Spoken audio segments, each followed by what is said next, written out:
de hablar poco y de orar mucho. Hoy no juguemos a los politólogos, juguemos a los creyentes que oran y claman al Señor. Eso se verá más bonito en nosotros. Vamos entonces a continuar con nuestra exposición de una escatología centrada en el Evangelio.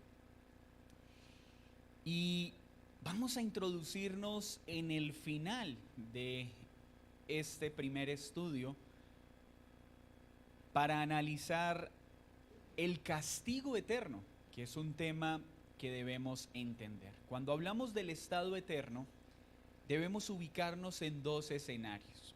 El estado eterno es esa etapa que procede posterior al regreso de Cristo, ¿cierto? A su segunda venida. Y la Escritura habla de que ese estado eterno tendrá solo dos posibilidades: vida eterna o castigo eterno. Teniendo estos dos escenarios, vamos a orar. Señor, tu palabra nos invita continuamente a que nos examinemos para que la luz que creemos tener podamos asegurarnos de que sea luz y no sea tinieblas. Te oro por cada joven, por cada adulto y por cada anciano que hoy será expuesto a esta palabra, para que podamos preguntarnos, ¿qué pasaría verdaderamente si hoy regresas? ¿Cuál sería nuestro estado posterior una vez vengas para juzgar a los vivos y a los muertos?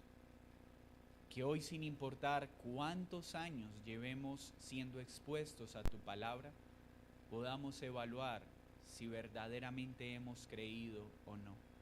Porque lo que nos llevará a un estado eterno definitivo no es cuánto tiempo asistimos a una iglesia, será si verdaderamente nuestra fe está en Cristo como sustituto y como redentor. Dame gracia para exponer este estudio en Cristo Jesús. Amén y amén.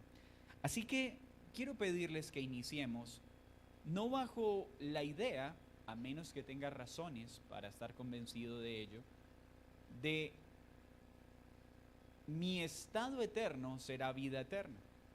Espero que tenga su fe lo suficientemente cimentada para decir, estoy seguro de que si Cristo hoy regresa, recibiré vida eterna.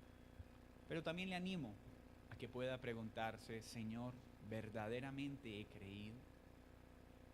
¿Verdaderamente mi fe está puesta en ti? Pues mientras hay vida y esperanza, no sea que esperando y aguardando la vida eterna, termine encontrándome en tu regreso con condenación eterna. Y esto siempre me gusta enfatizárselo también a los jóvenes que han sido expuestos a la palabra desde temprana edad. Uno de los desafíos que tienen los niños y jóvenes que han sido expuestos a la palabra desde el vientre es a veces dar por sentado ciertas realidades sin que así sea. Así que jóvenes, yo no les estoy preguntando si ustedes nacieron en un hogar cristiano, pues aún así podrían encontrarse en el peligro de que llegue la muerte y tuviesen que lidiar con la condenación eterna. Y es bueno hacernos siempre esta pregunta: ¿verdaderamente he creído? ¿Verdaderamente mi fe está puesta en el Señor? Veamos entonces las cuestiones relacionadas al estado eterno y hoy vamos a analizar el castigo eterno, la condición final perpetua de todos aquellos que se encontrarán con la segunda venida de Cristo sin haber puesto su fe en Él. Esta doctrina ha sido bastante atacada a través de la historia de la iglesia y particularmente en nuestro tiempo, ¿sí? Una iglesia ortodoxa considera la vida eterna para el creyente y el castigo eterno para el impío como una doctrina innegociable. Volvemos a poner estos parámetros. Hay diferencias escatológicas que no afectan respecto a la salvación. Pero hay elementos de la escatología que son absolutamente innegociables para considerar una perspectiva escatológica respetable. Y uno de esos puntos innegociables es la vida eterna para el que ha creído y el castigo eterno para el que no, para el impío incrédulo. Veamos lo que dice la confesión de fe respecto a este importante tema. Dios ha establecido un día en el cual juzgará al mundo con justicia por Jesucristo. Esto ya lo hemos estudiado, ¿cierto? ¿Qué vendrá ese día? El día del juicio, ¿cierto? ¿Y quién ejecutará justicia? Jesucristo. ¿Por qué? Porque Él tiene todo el poder y todo el juicio dado por el Padre. En aquel día, no solo los ángeles apóstatas serán juzgados. ¿Cuáles son los ángeles apóstatas? Aquellos que se unieron a la oferta de Satanás para rebelarse contra Dios. Ellos recibirán también juicio final. Sino que también todas las personas que han vivido sobre la tierra comparecerán delante del tribunal de Cristo para dar cuenta de sus, subraya muy bien esto, pensamientos, palabras y acciones para recibir conforme a lo que hayan hecho mientras estaban en el cuerpo, sea bueno o sea malo. ¿Quiénes estarán delante del tribunal de Cristo? Todos los seres humanos, todos, y tendrán que dar cuentas de qué cosas, de lo que pensamos, de lo que dijimos, de lo que hicimos, nada más, ¿cierto? Párrafo 2. El propósito de Dios al establecer este día, ¿quién lo estableció? Dios. Es la manifestación de la gloria de su misericordia en la salvación eterna de los elegidos y la de su justicia en la condenación eterna de los réprobos. Este punto sí que es importante volverlo a enfatizar, que se ha dicho varias veces en nuestra exposición. Mis hermanos, una pregunta común en las personas: pero si Dios tiene el poder para salvar a todos los hombres, ¿por qué no lo hizo? Porque salvar a un pueblo y condenar justamente a otros muestra plenamente su carácter. Cuando salva a un pueblo, ¿qué está manifestando? La gloria de su misericordia. Pero cuando emite justicia para condenar a los incrédulos impíos, ¿qué está mostrando? La gloria de su justicia. Es por eso que Dios ha determinado en su plan salvar a un pueblo y ejecutar justicia en aquellos que se condenarán, porque esto nos permite ver todo el carácter de Dios. Si Dios simplemente hubiese destruido a Adán y Eva en el momento que pecaron, hubiera mostrado toda la gloria de su justicia. Pero si Dios simplemente perdona a toda la humanidad, solo hubiera mostrado la gloria de su misericordia. Y Dios determinó darse a conocer a los hombres, mostrando la perfección de todas sus cualidades. Así pues, el día del juicio nos muestra la gloria de su justicia, pero también la gloria de su misericordia. Y es así como podemos ver el carácter pleno de un Dios perfecto, que es tan justo como misericordioso, tan bondadoso como fuego consumidor. Estos réprobos, que es igual a impíos, son malvados y desobedientes. ¿Por qué serán condenados? Porque son malvados y desobedientes. Pues entonces entrarán los justos, ¿a dónde? A la vida eterna. ¿Y recibirán qué? La plenitud de gozo y gloria con recompensas eternas en la presencia del Señor. Pero los malvados que no conocen a Dios ni obedecen el evangelio de Jesucristo serán arrojados al tormento eterno. Subraya la palabra eterno. Y castigados con eterna perdición, lejos de la presencia del Señor y de la gloria de su poder. 3. Así como Cristo quiere que estemos ciertamente persuadidos de que habrá un día de juicio, tanto para disuadir a todos los hombres de pecar, como para el mayor consuelo de los piadosos en su adversidad, así también quiere que ese día sea desconocido para los hombres, para que se desprendan de toda seguridad carnal y estén siempre velando, porque no saben a qué hora vendrá el Señor, y estén siempre preparados para decir: ven Señor Jesús, ven pronto, amén. Entonces sabemos que este día vendrá, pero no sabemos el día ni la hora, porque el Señor lo ha establecido de esta forma para no generar seguridades pecaminosas. Imagínense donde supiéramos la fecha exacta del regreso del Señor. Bueno, Señor, el sábado me arrepiento, me ajuicio y tú llegas el domingo. No, el Señor ha dejado que nadie sepa el día ni la hora con un propósito.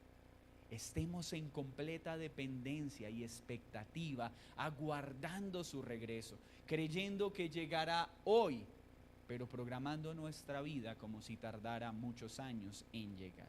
Entonces, necesitamos establecer el fundamento de que el sufrimiento eterno es una realidad. ¿Es una realidad para quiénes? Para los no creyentes. Para los que no han puesto su fe en Cristo, esto será lo que recibirán. Y está en la Biblia esta realidad. Veamos algunos pasajes. Mateo 18:8. Por tanto, si tu mano o tu pie te es ocasión de caer, córtalo y échalo de ti. Mejor te es entrar en la vida cojo o manco que teniendo 2 manos o 2 pies y ser echado ¿en dónde? En el fuego eterno. ¿Por qué creemos en el castigo eterno? ¿Por qué creemos en el fuego eterno? ¿Por qué? Porque está en la Biblia. Y si está en la Biblia, debe ser creído y debe ser honrado. Mateo 25:41. Entonces dirá también a los de la izquierda: apartaos de mí, malditos, al fuego eterno preparado para el diablo y sus ángeles. ¿Notan ustedes el tono de este pasaje? Este pasaje sería considerado ofensivo para muchos en este tiempo donde se quiere presentar una idea equivocada del amor de Dios. Pero ese amor no puede estar separado de su justicia. Y dirá: apartaos de mí, malditos, al fuego eterno. Es decir, que ese espacio de tormento para el impío, ¿cuánto tiempo durará? Perpetuamente. No habrá un momento en que deje de existir. Mateo 25:46. E irán estos al castigo eterno, y los justos ¿a dónde? A la vida eterna. Segunda de Tesalonicenses 1:9. Los cuales sufrirán pena de eterna perdición, excluidos de la presencia del Señor y de la gloria de su poder.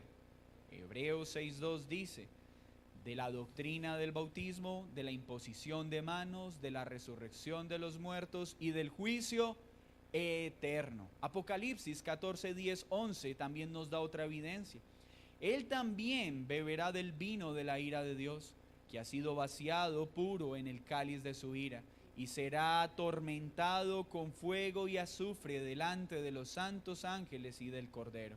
Y el humo de su tormento sube por los siglos de los siglos. Y no tiene reposo de día ni de noche los que adoran a la bestia y a su imagen, ni nadie que reciba la marca de su nombre. Esta evidencia bíblica entonces nos habla de que el estado eterno de condenación para los impíos es perpetuo y estará acompañado de sufrimiento día y noche, sin descanso. Siguiente diapositiva. Este estado entonces, como ya lo he mencionado, no es temporal. Hoche dice lo siguiente: los términos más contundentes que la lengua griega proporciona se emplean en el Nuevo Testamento para expresar la duración interminable de los tormentos penales de los perdidos. Es decir, las palabras en el griego utilizadas en los textos ya leídos fueron escogidos por Dios de tal forma que al analizarse estas palabras haya una plena comprensión de una duración interminable. O sea, el tono de estas palabras en el griego es: tengan la certeza de que ese tormento eterno que se está utilizando es algo interminable. Eso es lo que debía quedar en la conciencia de la audiencia. Algunos intentan negar esta realidad del tormento eterno afirmando que será solo algo temporal. Una muestra de que esto no es cierto es el lenguaje que alude a la bienaventuranza eterna de los justos, estrictamente paralelo al lenguaje que se refiere al tormento eterno de los malvados. De esta manera, cualquier argumento que niega el carácter eterno del castigo de los malvados también rebaja la duración eterna de la condición de bendición del justo. Es decir, si alguien dice es que la condenación no es eterna sino temporal, tendríamos que aceptar y decir que entonces la salvación tampoco es eterna sino temporal, lo cual sería una total herejía frente a las evidencias bíblicas. Mateo 25:46 constituye la declaración clásica de esto: irán estos al castigo eterno y los justos a la vida eterna. No podemos negar una verdad sin negar la otra. Aceptamos la condenación eterna y aceptamos la vida eterna, o negamos la condenación eterna y negamos la vida eterna. El adjetivo eterno en el griego se debe distinguir del adjetivo eternidad. No quiere decir que no haya tenido un principio, esa es la diferencia. La eternidad de la que estamos hablando parte de seres humanos que tienen un principio. El único que no tiene principio y fin es Dios, pero afrontaremos una situación que durará para siempre sin un final. En el Nuevo Testamento, esta palabra aparece 69 veces. Y de esas 69, 67 dejan claro que la enseñanza se refiere a algo eterno, es decir, algo que durará para siempre. Ese es el significado de esta expresión. Entonces, podemos ir aterrizando esto en nuestra mente. Señor, tú has provisto un estado eterno con dos posibilidades: vida eterna para el que cree y condenación eterna para el que no. Ambos experimentarán situaciones que no terminarán jamás.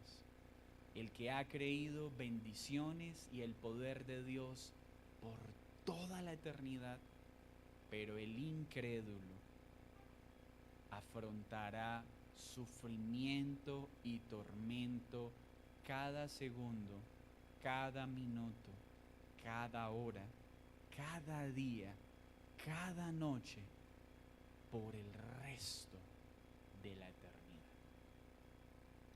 Siguiente diapositiva. Mateo 19:16 dice: entonces vino uno y le dijo: maestro bueno, ¿qué bien haré para tener vida eterna? Este es el uso de este término. Esa vida eterna no está hablando ¿qué haré para ignorar que yo tengo un principio, que yo fui traído a existencia en un momento de la historia? No. ¿El de qué está hablando? De lo que sucederá en su estado posterior.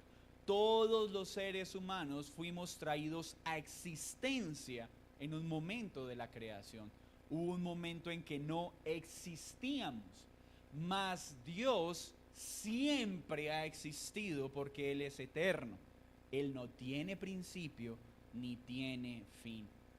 Padre, Hijo y Espíritu Santo. Mateo 25:46, ya lo vimos. Mateo 12:32. A cualquiera que dijere alguna palabra contra el Hijo del Hombre, le será perdonado, pero al que hable contra el Espíritu Santo no le será perdonado, ni en este siglo, ni en cuál, ni en el venidero, hablando de la circunstancia eterna. Juan 4:14. Mas el que bebiere del agua que yo le daré, no tendrá sed jamás, sino que el agua que yo le daré será en él una fuente de agua que salte para vida eterna. ¿Queda claro el concepto de eternidad? El estado definitivo al cual participarán todos los seres humanos, unos para vida y otros para condena. Veamos otros pasajes que enfatizan esta realidad. Al mostrar estos testigos, quiero dejar algo claro.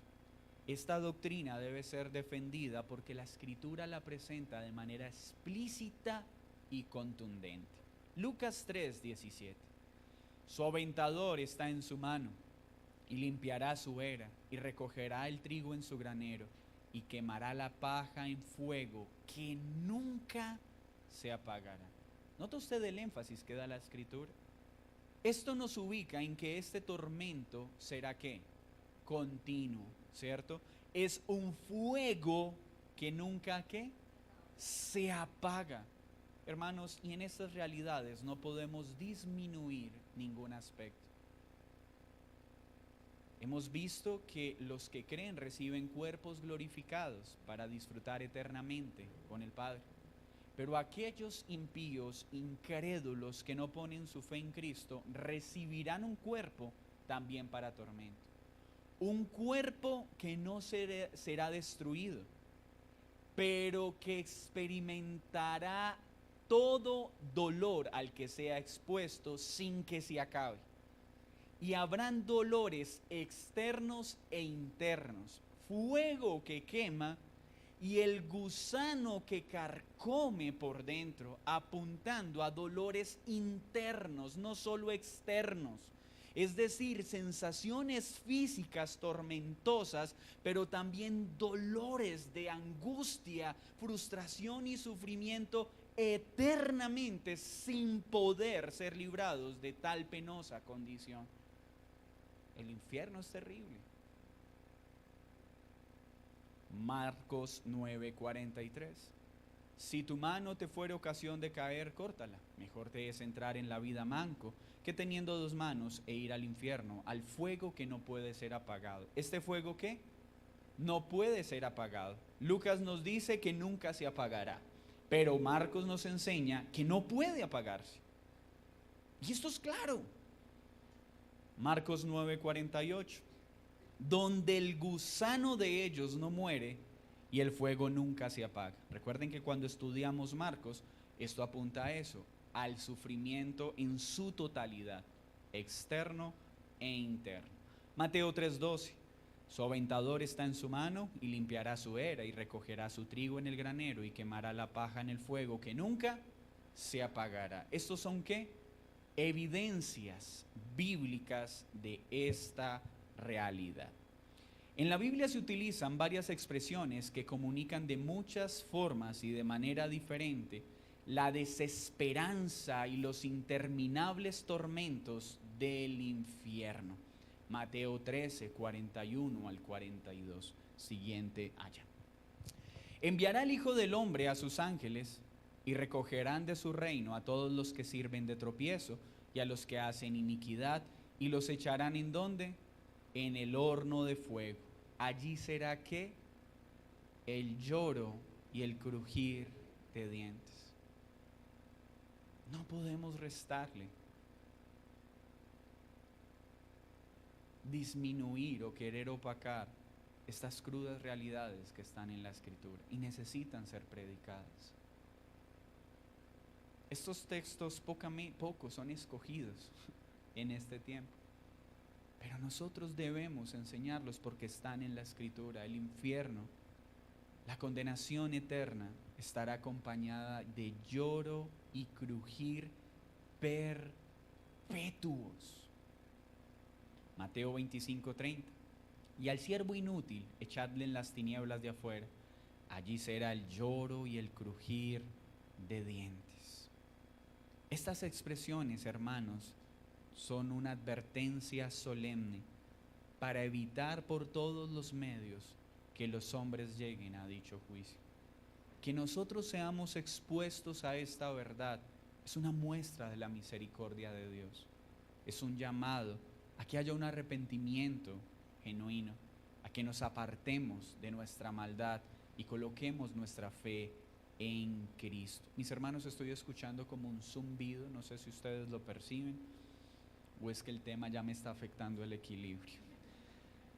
Veamos lo siguiente, Mateo 12, 31 al 32. Por tanto os digo, todo pecado y blasfemia será perdonado a los hombres, mas la blasfemia contra el Espíritu no le será perdonada. A cualquiera que dijere alguna palabra contra el Hijo del Hombre le será perdonado, pero al que hable contra el Espíritu Santo no le será perdonado ni en este siglo ni en el venidero. Mateo 26, 24 y Marcos 14, 21 comunican lo mismo, lo estoy repitiendo intencionalmente para dejar esto claro. Hay un tormento eterno, no será apagado, y esto para los incrédulos. Veamos la siguiente diapositiva, por favor, para tener una primera conclusión. El estado del hombre tras la resurrección se ve en todas partes en la Biblia como la condición final y eterna humana. La Biblia claramente afirma que el impío será resucitado corporalmente con el propósito de soportar la ira divina. ¿Por qué resucitaría Dios al impío de la muerte si el castigo no fuera eterno o si el impío fuera a ser simplemente aniquilado? No tendría sentido ni razón de ser. Hay dos desafíos entonces que intentan atacar esta importante doctrina. Estas dos herejías se conocen como el universalismo o el aniquilacionismo. ¿Qué dice el universalismo? El universalismo enseña que todos los hombres sin excepción serán salvos algún día. Esto entonces anula la realidad de un lugar de tormento. Esto implica entonces que aún Satanás será salvo. Y esto se enseña en este tiempo. El universalismo entonces enseña dos errores monumentales. El primero, que todos los seres humanos se salvarán. Y el segundo, que aún Satanás será salvo. El universalismo, siguiente diapositiva, ignora o niega la declaración de Cristo de que para algunos hombres hubiera sido mejor nunca haber nacido. Si el universalismo es verdad, entonces siempre es mejor haber nacido. La evidencia citada en favor del universalismo es terriblemente débil si se considera seriamente. Los universalistas citan el lenguaje universal de la Escritura. Todos los hombres, el mundo. Es un hecho simple que dicho lenguaje en la Escritura con frecuencia no designa a todos los hombres sin excepción, sino a todos los elegidos o a la humanidad como un todo. ¿Qué textos utilizan los universalistas? Textos en los que aparece la palabra todo o el mundo. Pero como ya hemos aprendido, ese todo o el mundo no siempre habla de todos los seres humanos, sino de todos los elegidos en todas partes del mundo. ¿Y por qué podemos afirmar esto? Ya lo hemos analizado. Cuando vemos en la Escritura que dice, y todo el mundo salió a escuchar a Jesús, ¿todo el mundo salió a escucharlo? No, lo que está hablando es de un gran número de personas. Entonces el contexto nos marca que el uso de esta palabra no habla de que todos serán salvos, porque de tal manera amó Dios al mundo que ha enviado a su Hijo unigénito para que todo aquel que crea no se pierda, mas tenga vida eterna. Está hablando de que amó el mundo, pero no significa que cada persona de todo el mundo será salvo. Amén. Entonces, podemos decir que esta idea no es bíblica. No todos los hombres se salvarán, solo los escogidos que serán traídos a vida mediante el poder del Evangelio. Y podemos decir categóricamente, Satanás no será salvo del tormento eterno al cual será sometido. La otra postura, siguiente diapositiva, es el aniquilacionismo o la inmortalidad condicional. Esta herejía es la más popular en este tiempo. Enseña que en algún momento, tras un periodo de castigo en el infierno, tanto los cuerpos como las almas de los malvados serán reducidos a la inexistencia. El castigo por el pecado, la muerte y la segunda muerte es visto como la extinción final o la aniquilación absoluta. ¿Qué opina esta herejía? Que va a haber un momento en que el Señor diga, está bien, suficiente castigo eterno, desaparece este sufrimiento para siempre y solo quedarán en existencia los que han creído. Mis hermanos, esto no está en ninguna parte de la Escritura.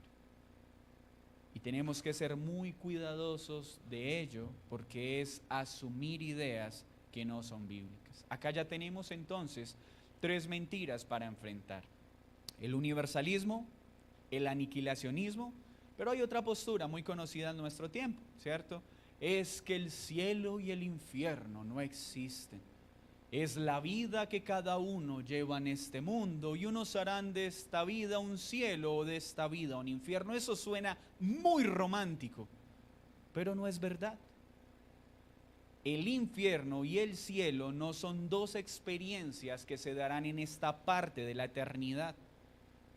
Serán vividos posterior a la muerte. Y sí, hay un cielo y un infierno. Y tranquilo, querido amigo, que el hecho de que tú no lo creas no significa que por eso el cielo y el infierno no existen.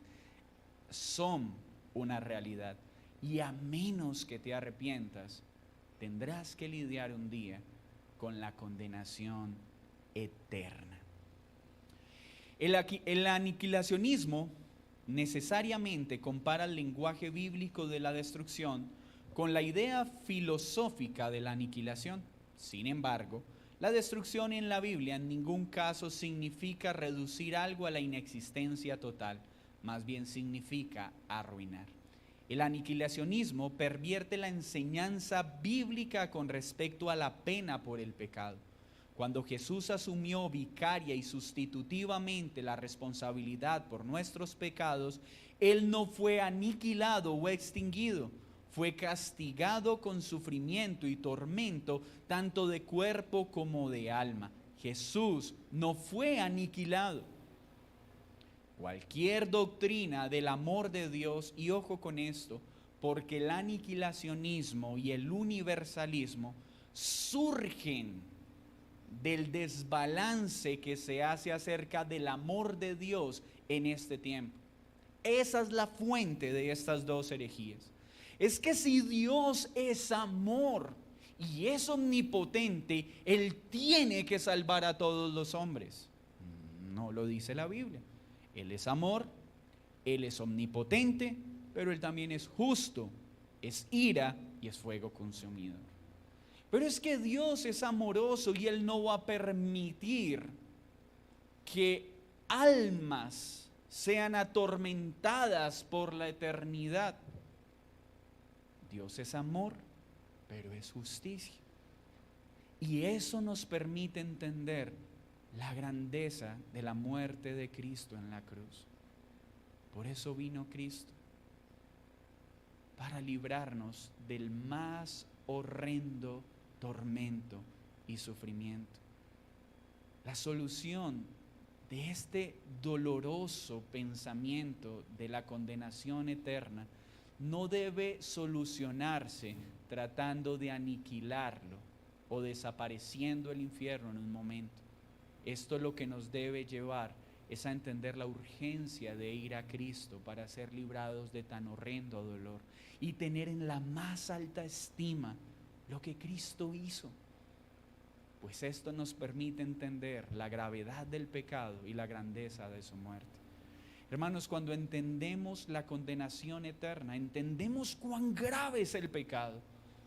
Es tan grave el pecado que la eternidad no alcanzará para pagar la deuda de tan horrenda ofensa contra el Dios vivo. ¿Notan esto?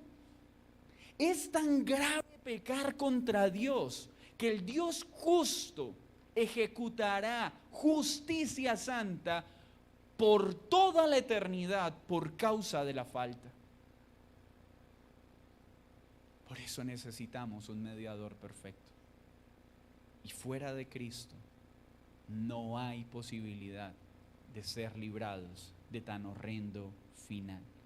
No debemos confundir la firme insistencia en la doctrina del castigo eterno con un placer sádico en él. Otros, queriendo torcer esta realidad, entonces dicen, es que Dios se complace entonces en el sufrimiento de los hombres. De ninguna manera. Es que ustedes hablan como si les diera alegría saber que personas van a sufrir por la eternidad. Si esto nos causara alegría, no predicaríamos con desespero el Evangelio. La razón por la que predicamos desesperadamente el Evangelio es porque sabemos las implicaciones del castigo eterno que vendrá. Y por eso oramos, rogamos y actuamos para que muchos crean y sean librados de este terrible final. Así que permítame terminar con esto. ¿Qué pasaría si hoy Cristo entonces viene por segunda vez? Venir a una iglesia no te salva. Tener algunas disciplinas espirituales no te salva. Hacer lo bueno moralmente no te salva. Ser un buen hijo, ser un buen esposo, una buena esposa, un buen padre, una buena madre, un buen ciudadano, no nos salva.